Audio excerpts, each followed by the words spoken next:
So magandang umaga Mindanao.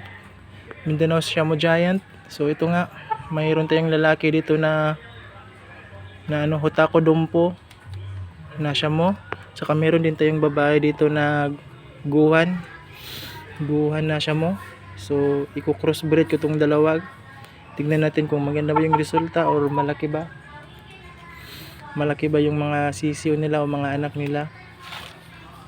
Sana nga maganda nga yung resulta nito, no?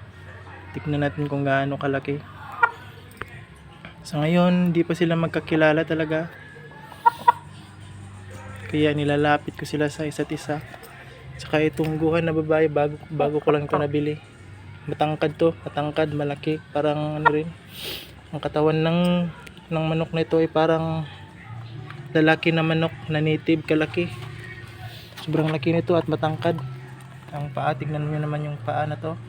Ito yung Guhan ko na babae, ang laki. Yun, kinakain yung dahon-dahon.